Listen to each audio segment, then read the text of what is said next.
Dear students, I welcome you back to the lectures on lecture series of course material of Transportation Engineering 2. From the previous two lectures, we have been discussing about runways. We have seen how the runways can be oriented. We have also discussed about the various configurations in which the runways can be laid. And then in the previous lecture, we have discussed about the various factors which are considered for the calculation of the runway length to be provided at certain elevation where some temperature is prevailing or the terrain conditions are being defined in terms of the effective gradients. In continuation of the same, in today's lecture we will be concentrating on the various geometric features of runway strip. Therefore, this lecture has been outlined in form of the runway geometric, wherein we will be discussing about the runway width, the transverse grade, the longitudinal grade, the rate of change of longitudinal grade, side distance requirements. So, we start with the initial geometric condition, that is the length of runway strip. Already we have seen in the previous lecture that the length of runway strip is governed by certain assumptions with respect to the mean sea level. Mean sea level is the one which has the defined meteorological conditions, and for that defined meteorological conditions whatever runway strip is provided is known as the basic runway length. With respect to that basic runway length, now we have to see whether it is to be increased or decreased for any other elevation or for any other site of the airport being provided. Now, if this airport is being provided at a higher altitude with respect to the mean sea level, then the corrections goes into the form of a sequential form, as we have seen, that is for elevation, for temperature and for the effective gradients. So, elevation is for the condition effect, the temperature is from the meteorological conditions and the gradient is from the topographical conditions. In that sequence, what we have to look at is that how this length is going to be computed. Then another thing is the width of the runway strip, that is we have seen when we discussed about the aircraft characteristics, that what are the characteristics which create an effect on the width of the runway strip, and that was the wing span. With respect to that, we will be looking in today's lecture that how the width of the runway strip is affected and what should be the width of runway strip. The other thing is the site distance to be provided, that is related to the visibility, and this visibility we have discussed before in terms of the flight rules, where we talked about the instrumental flight rules or the visual flight rules or the instrumental landing conditions or the non-instrumental landing conditions, where in the stricter form the visibility is being defined in terms of the 300 meters at the minimum level. Then the longitudinal and effective gradients, this we have just seen that we will be looking in this sequence, and then we have the rate of change, we have the transverse gradient and the safety area.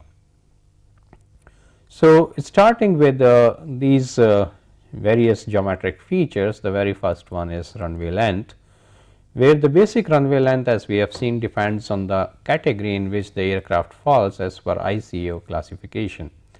Because what we have seen is in the case of ICAO classification, where and its effect on the computation of the basic runway length in terms of takeoff distance available, takeoff run available, or the distance required for acceleration is stopping available for the aircraft, and likewise all these distances are governed by the power which is available or the propulsion system which is available with any of the aircraft. If the aircraft is big, the power is more, and therefore it will be require a longer distance so as to stop or so as to take off. So, in that sense we try to analyze it that in what particular category the aircraft falls, and then for that particular category what should be the basic runway length. Now, here when we are talking about this basic runway length, then it means we are talking about the mean sea level. and therefore, whatever this length is to be provided is for 15 degree centigrade temperature at a mean sea level at 6760 mm of the mercury and the air pressure accordingly. Now, this length needs to be modified for the three types of the corrections, that is elevation correction, temperature correction and the gradient correction taken in order. And this we have seen in the previous lecture, that how these corrections can be provided and at what particular rate these needs to be provided. We have seen that the elevation correction is to be provided at a rate of 7% for every 300 meter elevation, temperature is to be provided for every 1% change for at 1% for every 1% change in the temperature between ART and the standard temperature at that elevation on the airport, and the gradient correction is being provided in terms of 20% for every 1% effective gradient. So, that is the value by which this basic runway length which is being computed gets modified, and in the case of elevations and going up, these will be increasing. So, that is the aspect which we have to taken care of when we are talking about any runway length. Now, the runway length requirement for various aircrafts can be seen just now in this particular analysis, where we are taking the aircraft and the runway length in meters. The aircraft has been defined based on the passenger seats available, and if there is a small airplane where it is having passenger seats less than 10, then in that case it is dependent on how much fleet we are talking about. If it is 75% of the fleet, then the runway length required is 750 meters, whereas if it is 95% of the fleet, means the total number of aircrafts which are available in the overall system or on that airport, then in that case it becomes 920.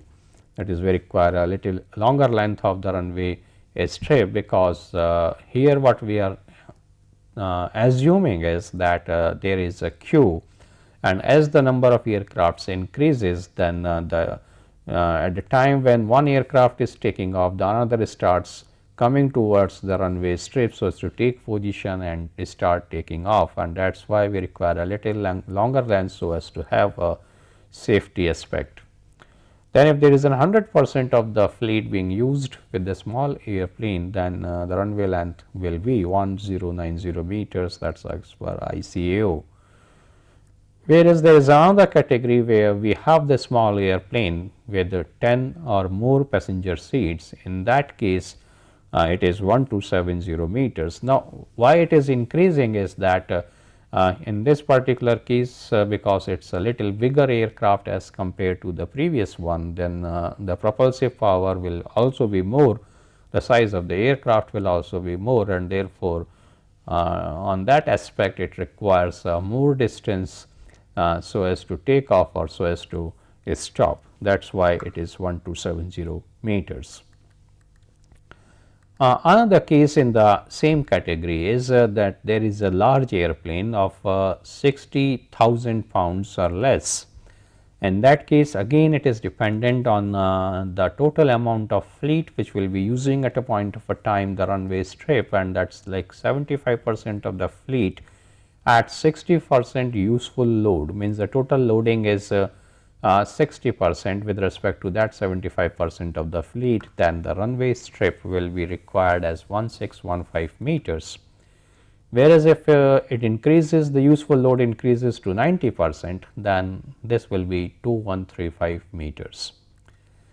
Further, if we are increasing the fleet size from 75% to 100% and keep the useful load at 60%, then the runway length will increase from 1615 meters to 1680 meters. So, there is a small change in the length of the runway strip with respect to the size of the fleet, whereas if there is a change in the useful load, then there is a big effect. That is what is coming out from this information or the data which is being presented right now. In case we have the 100% of the fleet, but then the useful load has been increased to 90%, then what we found is that there is a big increase in the length of the runway strip, and it is 2379 meters. Then there is one more case here where we talk about the large airplanes where the weight is more than 60,000 pounds, and in this case it is dependent on the stage length of required, and this is if it is 1600 kilometers, then the length of the runway strip is 1815 meters. If it is stage length is 3200 kilometers, then it is 2318 meters, and if it is 4800 kilometers, then it is 2730 meters. The stage length, we can say that it within one particular stage length how much kilometers that particular airplane can go, and that is how it is being defined. If it is stage length is 9600 kilometers, then this is 3416 meters. Then apart from this length, there is another characteristic, there is another feature which needs to be just referred to, that is airport reference code.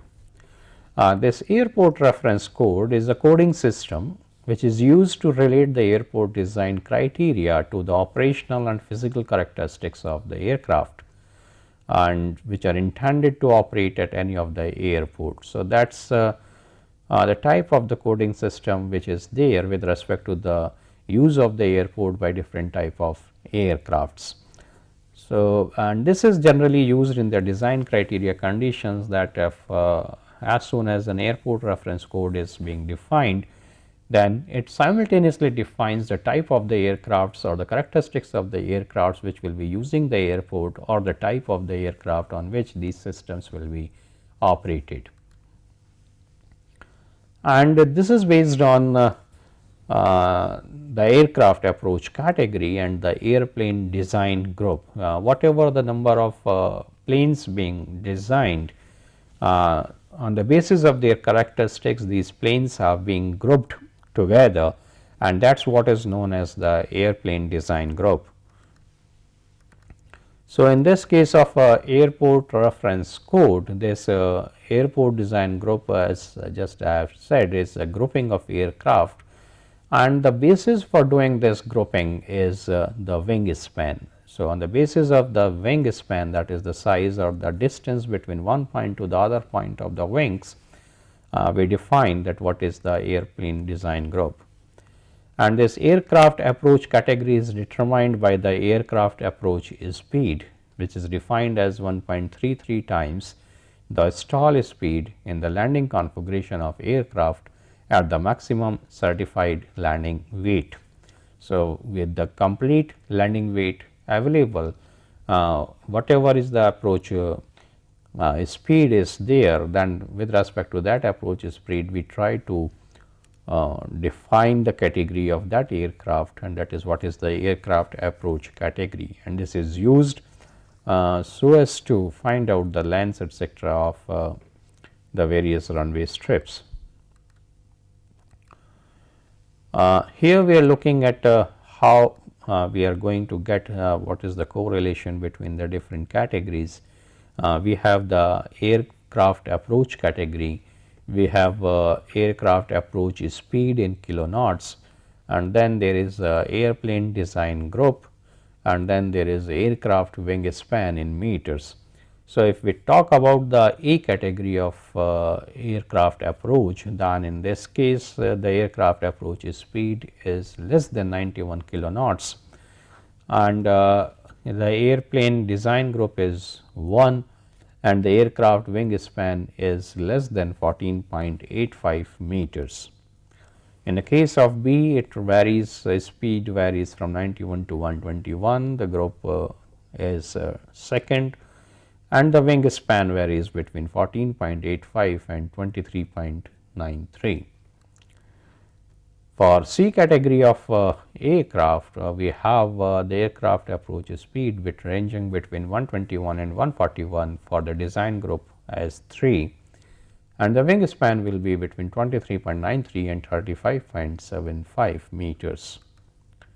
Then for D category, it is 141 to 166 with a fourth category of design group, and the wingspan varies between 35.75 and 51.81 meters. Then finally for E category, that is the fifth category, which approach speed is greater than or it is equals to 166 kiloknots, and in this category the design group is fifth, and wingspan is 51.81 to 64.85 meters. So it means that as we are going below, that is we are going from A to E, the wingspan is increasing, means the size of the aircraft is increasing, and that is why the approach speed is also increasing. It means this particular aircraft will be approaching the runway strip at a speed of 166 kiloknot, that is the amount of speed. Apart from these, in this E category, we have another case of the airplane design group, which is the sixth group, where the values ranges from 64.85 to 79.39 meters. Now we come to the another runway geometric. This is runway width. We have to see that what should be the width which needs to be provided, and this depends on the type of the airport as well as the biggest aircraft which will be using that airport. Now, when we say that there is a biggest aircraft or the largest aircraft which will be using the airport, then this is basically in terms of the wingspan. And as we have seen in there are one aircraft which is used for cargo movement, and that cargo movement aircraft is having the wingspan of such size that if we take the distance from one side of that wing to the other side of the wing, then the total size is equivalent to the size of a football ground, and that is the only single aircraft in the world which is being manufactured, and it is mostly used for delivering cargo from one location to another. It is available with Russia. In case of a large aircraft, the central 30-meter width of the runway pavement is observed to take more concentrated air traffic load. That is the lateral displacement of the aircrafts with respect to the pavement. So, within the central 30-meter width, the most of the loads are coming, whereas out of that the loads will be reducing. Further, it also requires the additional space on the two sides of this 30-meter width, so as to protect the possible damage to the farthest machinery, that is engines, from ingestion of loose materials of shoulders. That is the other problematic and important thing, because if the wings are going away from this runway strip, then on these wings we are providing the engines, and if there are more engines, more than a set of one engine on each wing, then the second engine will be going away from the width of the runway strip. In that case, as soon as the engine starts working and there is a propulsion condition, then it will start sucking the loose materials which are lying on the pavement surface, or if it is not a pavement surface, it is a ground, then it will start sucking the grass or the loose material in terms of dust, etc. And that is a very harmful condition for the machinery of that engine or for the propulsion or for the turbine, because it will damage it, and therefore that engine will become non-operational. So, that is why it is required to provide some more space on the two sides of the runway strip of equivalent to 30-meter width. So, that particular area can be termed as the shoulder area, and that should also be paved. Now, in this case, if we look at the specifications which have been given by ICAO, then this runway width is being defined in terms of meters, and it depends on the what is the code number and what are the code letter for the airport, that is it ranges from A to E. In that case, if we have a code number 1 says that the width of the runway strip can be 18 meters if it is a category A airport, and it can be 23 meters if it is C category of airport. And the second code 2, this value will be 23 meters for A and B category, whereas 30 meters for C category. And the third code condition, it will be 30 meters for A to C category, whereas 45 meters for D category. And then in fourth code number condition, it is 45 meters for C, D and E category, whereas for A and B this is not valid. So, this is how we can find out, or we can provide the width of the runway strip, and then apart from that width of the runway strip, we have to provide the shoulders also. Then further, in the case of this code number 1 and 2, if precision runway is used, then the width should not be less than 30 meters.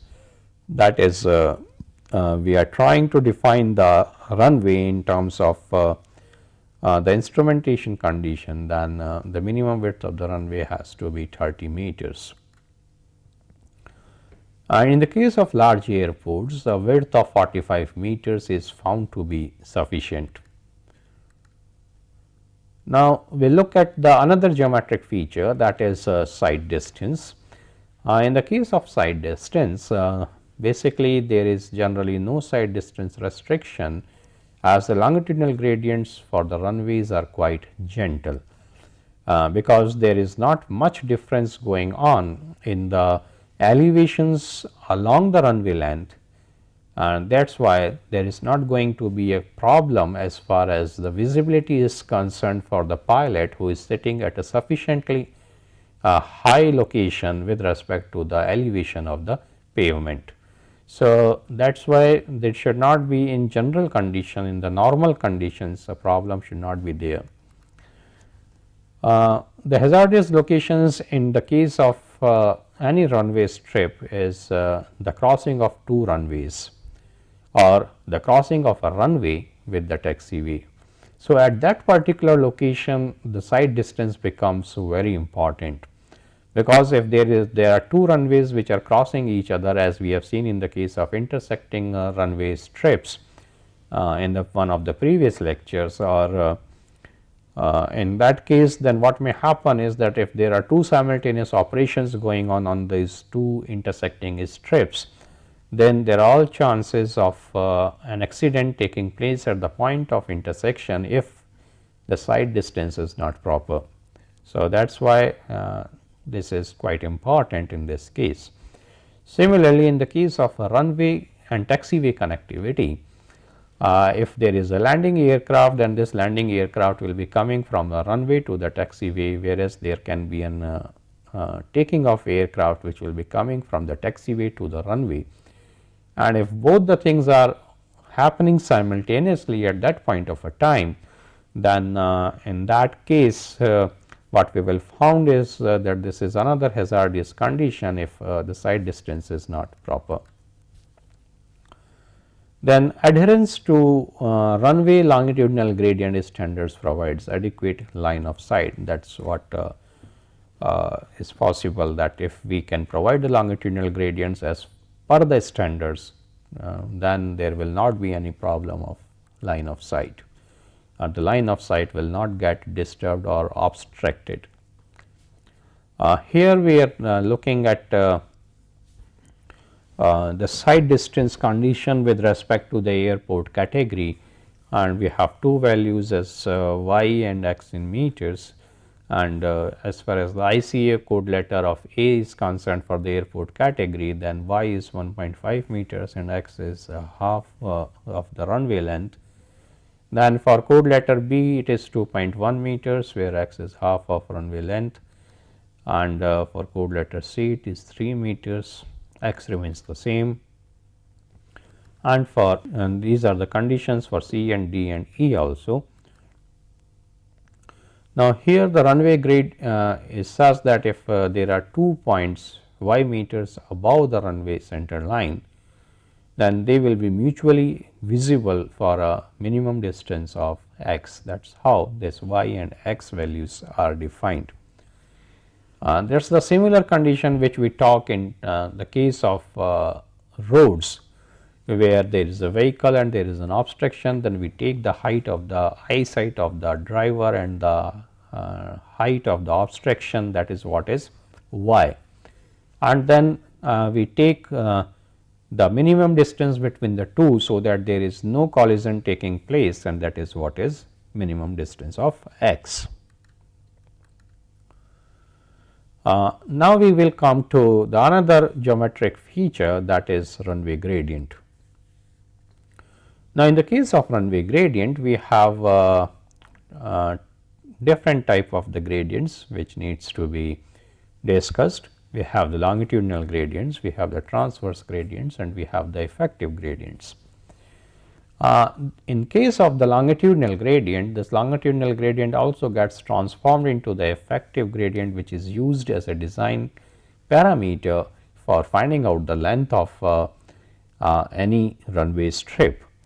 So, therefore, we are taking these two things together here, and what we found is that the longitudinal gradient of a runway increases the required runway length. That is the one thing. If it is a flatter and it is a zero gradient condition, then there is no change in the length of the runway strip.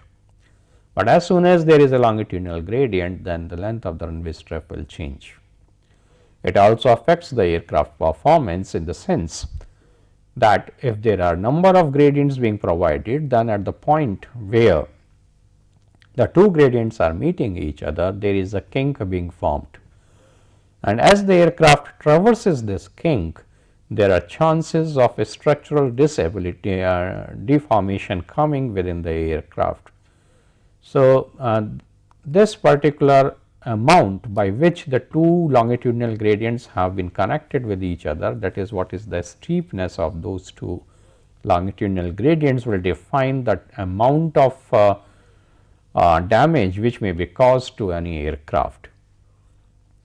Then this should be flat as far as possible, so that we can avoid excessive engine thrust, because if it is downward direction and the engine and the aircraft is going in the upward direction, then the engine thrust will be towards the pavement side, whereas if it is going in the downward direction after traversing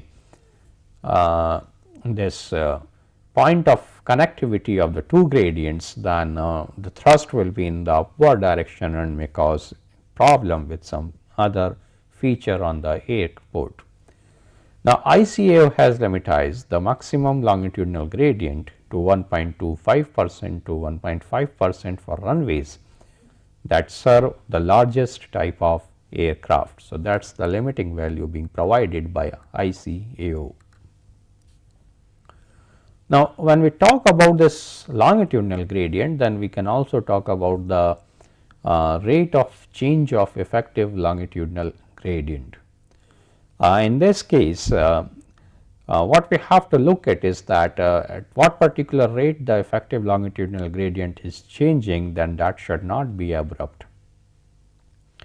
If it is abrupt, then this abrupt grade change will cause premature lift off of the aircraft during taking off, because if it is abrupt and as soon as there is a upgrade being followed by a downgrade, we found that there will be a lift which will be induced on the aircraft, and this lift will be premature lift instead of the designated point from where the lift should have taken place.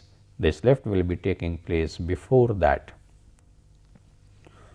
Another case is that if this change in the gradient, if it is not smooth, then it is going to create a problem. So, therefore, what we needs to do is we have to provide the vertical curves, as we have done in the case of railways, or as we do in the case of highways also. So, the provision of vertical curves is one way by which we can try to reduce such type of effects.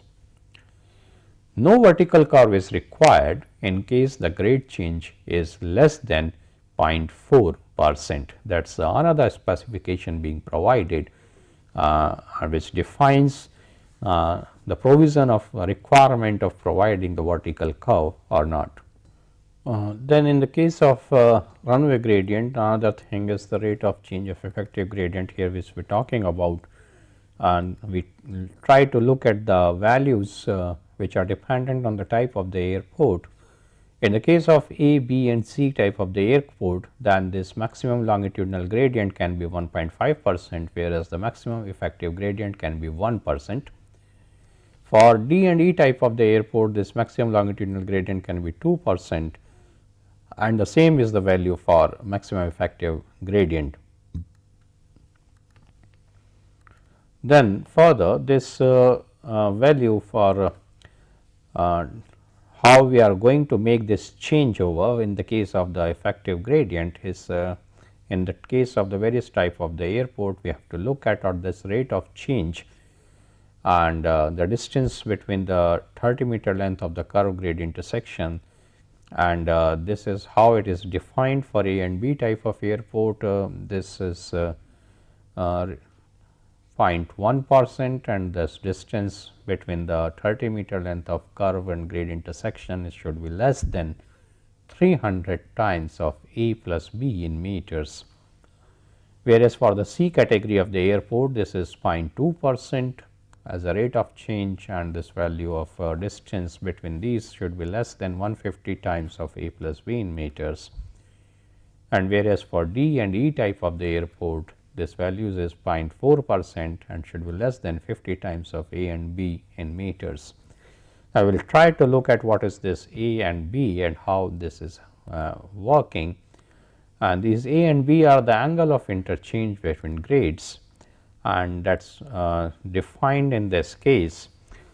Here what we say is that there is an x gradient which is going up, and there is a down gradient y, and again probably is a up gradient as z, and this is what is the profile of the runway strip. Now, in this profile of the runway strip, this A is defined as the change in the gradient at this position from x to y. Similarly, from y to z there is a change B. So, this A and B which we have seen in this case like as 300 times of A plus B and 150 times of A plus B or 50 times of A plus B are being found out from those conditions. Then there is this length of the curve which is to be provided so as to connect the two gradients, that is x and y, and this is L1 on this side, or say this is L2 on this side. Another thing in this case is what is the distance between the two intersections. This is one intersection of the two grades, and this is another intersection of the two grades, and the distance between these two intersections is being defined as capital D.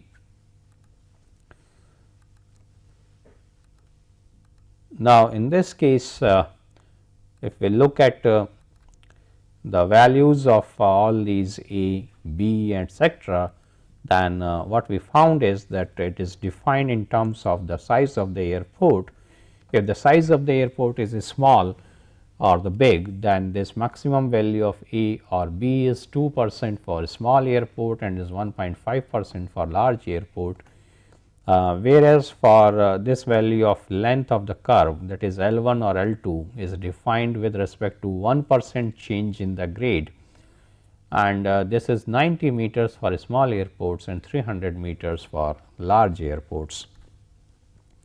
Similarly, the distance between the two successive point of intersections of the gradients, this is defined as 75 times of A plus B for a small airport and 300 times of A plus B for a large airport, where A and B are these rates already being defined.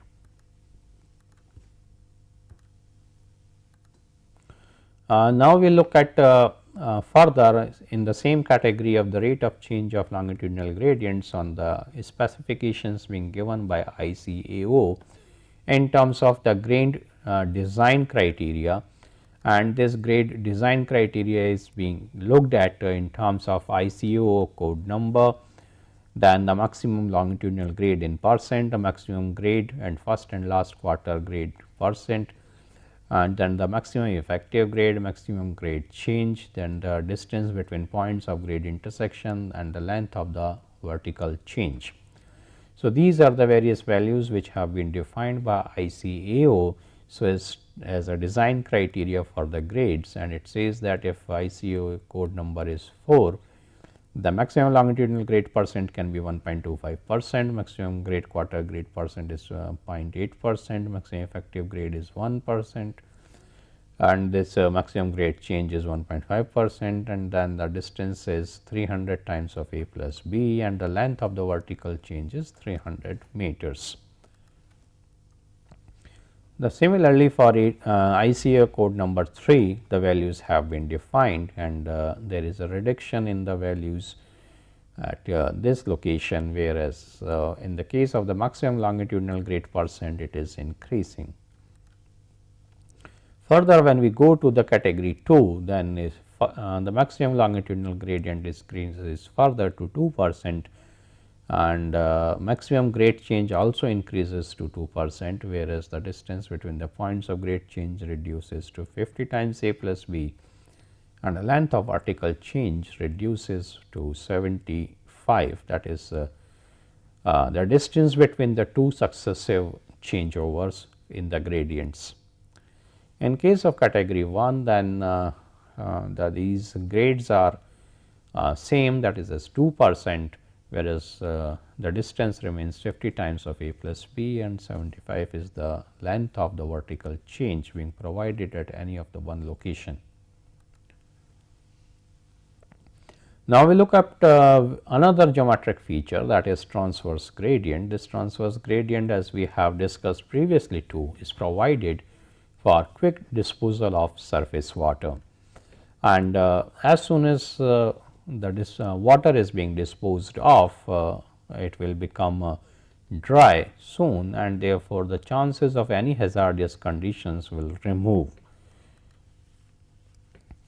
And the minimum recommended transverse slope is 1%, which is provided on the basis of the minimum requirement of a grade which can drain off the water from the surface. So, that is the criteria of fixing this value. For rigid pavements, it can be kept as low as 0.5%. The 1% may be taken for the high bituminous concrete pavements being provided on the runway strips. Then a slope of up to 2% are permitted for the runways that serve smaller classes of aircrafts which are coded for A or B, whereas for other runways the maximum transverse slope is fixed as 1.5%. In the case of shoulders, the slope of up to 5% is permitted. Federal Aviation Administration of US recommends 4 centimeter drop from the paved surface runway surface to the graded shoulder surface. That is the specification by FAA. In this diagram, we look at the transverse gradients which have been specified. We have the runway strip being provided here along with some camber at the center, so that the water drains from to this side or to this side, and the transverse slope being specified for this one is ranges between 1 and 2%. And here we are showing that this is having a width of 45 meters in the case of large airports where the large aircrafts may be using the runway strip. Then we have the shoulder, and in this case of a shoulder, the slope being provided is a little steeper as compared to the runway strip and varies between 3 and 5%. And by this time, the width of the runway strip becomes 150 meters, is being shown here, and this is sufficient for the general categories of the aircrafts which will be using that air strip. And then finally, on this embankment condition, this transverse slope can vary between 1.5 to 5%, and the final value at the bottom, the width which will be there will be 300 meters. This is the runway safety area. So, this is what is to be provided in the longitudinal direction as far as the width is considered for any runway strip.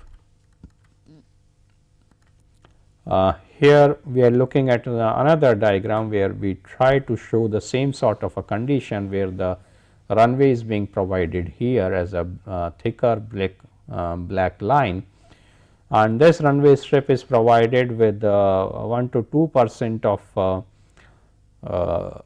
grades on the two directions with respect to the center line. And then we have the shoulder on this side, when the shoulder is having the gradient as 3 to 5%, and then after this shoulder we have 1.5 to 5% of the grade being provided. So, these are the things being shown, and then this is runway safety area from this point to this point, and this is the primary surface being taken for the movement of any aircraft on this runway strip. That is the approach area which generally we considered, and this is a normal terrain condition which is being shown here.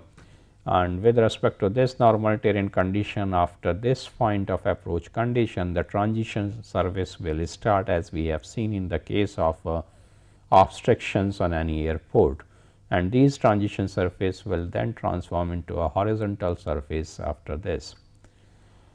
Here in this diagram, there another thing which is being shown is position of any one taxiway on the side. This is what is another important feature of any airport, and in this case of this taxiway which is being provided on this location here, this taxiway is having the width from this location to this location, and it is also provided with a transverse gradient of 1 to 2% with the 3 to 5% of the shoulder conditions. So, we have the this 3 meters and 3 meters on the two sides, and then this is the overall safety area being provided, and this is with respect to the 4.5 meter distance on this side and 4.5 meter distance on this side. In this 4.5 meter distance area, the slope remains 1.5 to 3%. Now, we come to the safety area. This safety area is an area which is cleared, drained and graded. It includes the structural pavement shoulders on either side of the runway and the additional width to be provided for the safety of the movement of the aircrafts. In this diagram, we are looking at the safety area. This is the pavement, this is the runway strip being provided. This runway strip is provided with the shoulder on this side and with the shoulder on the other side also, and then after a distance of 60 meters from the end of the runway strip on either of the side, we provide another area which is having the same width as the width being provided in this section, and this is what is known as the safety area. This is the extended safety area being provided on this side as well as on this side. The length of this safety area will be at the maximum of around 240 meters as the final value, final distance of this safety area with respect to the end of the runway strip is 300 meters. So, this is what we found is that this is the overall normal safety area being provided in this case, and then it is further extended. So, that this becomes the total safety area which will be available for the movement of aircrafts looking at the emergencies which may be caused.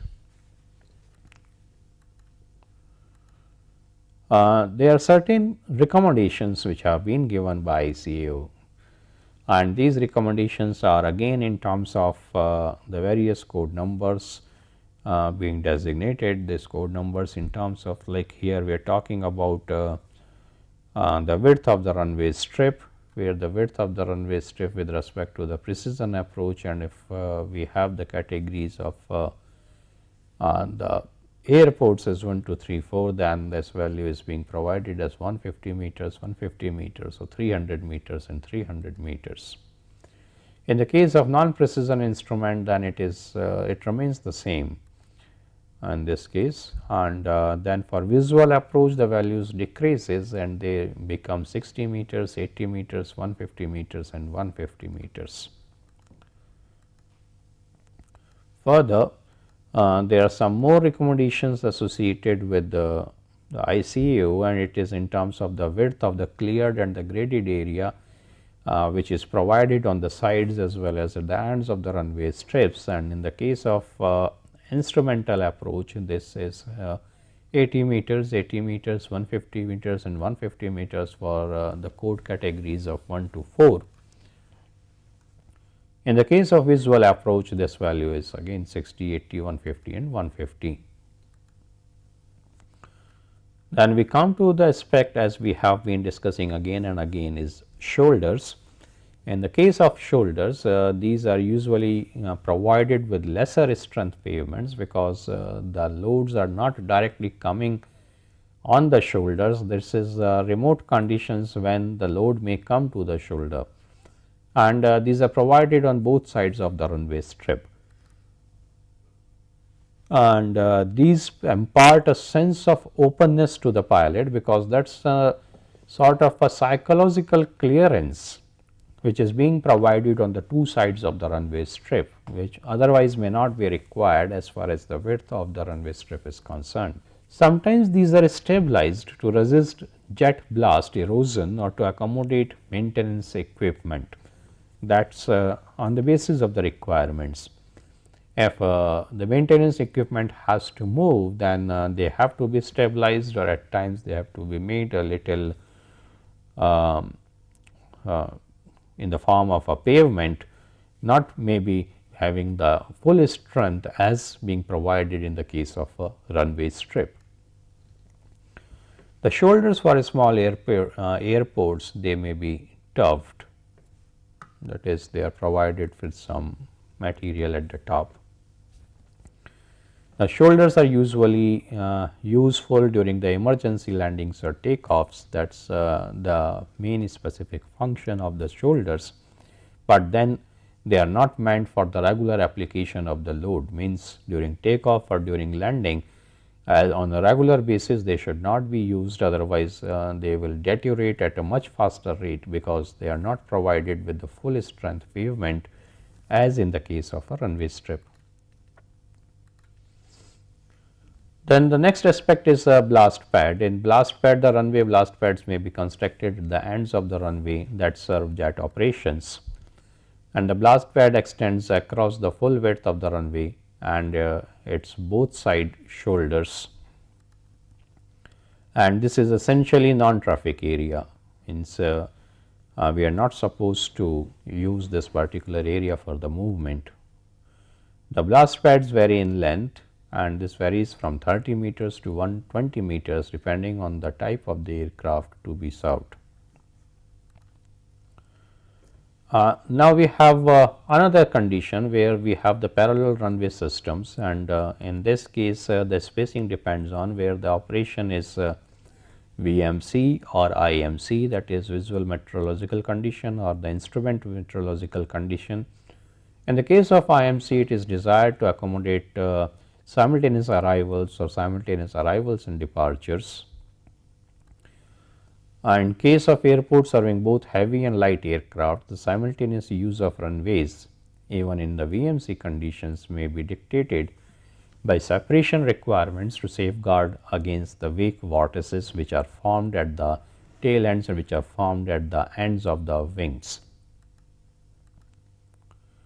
The recommendations here are that under VMC, there in respect to the wake vortices, FAA recommends that there should be a centerline separation of 90 meters for single engine propeller aircraft, 150 meters for twin engine propeller aircraft, 210 meters for all other aircrafts, and there should be a separation increase by 360 meters for airplane design group of 5th and 6th category, that is the bigger category.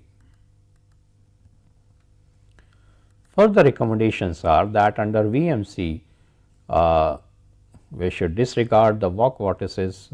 Here the ICAO recommendations are there, which says that the minimum separation of parallel runway center line should be as 120 meters for airport reference code 1, 150 meters for airport reference code 2 and 210 meters for airport reference code 3 and 4. Here in the case of VMC, the FAA recommendations are that the center line separation should be of 420 meters during daylight hours for opposite direction operations and 840 meters at all other times. Under VMC, considering the wake vortices, the FAA recommends that the minimum separation should be of 750 meters. Then in the case of IMC, for the simultaneous instrument approaches, the ICAO recommends a minimum separation of parallel runway center line as 1525 meters, whereas the FAA recommends this distance as 1290 meters. In the case of instrumental approaches, both the FAA and ICAO recommends the center line separation of 915 meters. So, these are certain recommendations as far as the provision of the different parallel runways are concerned. Then further, there are some more recommendations of Federal Aviation Administration, and it speaks of that under the simultaneous VFR conditions for all aircrafts, the distance or the spacing can be 210 meters, whereas for simultaneous IFR operations under segregated conditions it can be 760 meters. For radar departure it may be 760 meters. For non-radar departures it can be 1000 meters, and for dependent arrivals it can be 915 meters, and for independent arrivals it may be 1300 meters. So, this is what we have seen in this particular lecture is that what are the various geometrics which needs to be provided on any of the runway strip, and these varies from the length of the runway strip to width of the runway strip to safety area to sight distance and to the different type of the gradients which needs to be provided. Alongside these things, we have also discussed about the recommendations which have been given by ICAO or FAA as available. Apart from this type of discussion, what we have tried to look at is that if two parallel runways are provided, then what is the type of the spacing which should be provided between those two runway strips. This is all about the runways and their provisions and design. Now, from the next lecture we will be shifting from the runways and we will be discussing about the other feature like taxiway, which is one of the another parallel important facility being provided on any of the airport with respect to runway strip. With that, we stop at this point, and I say goodbye to you and thank you to you.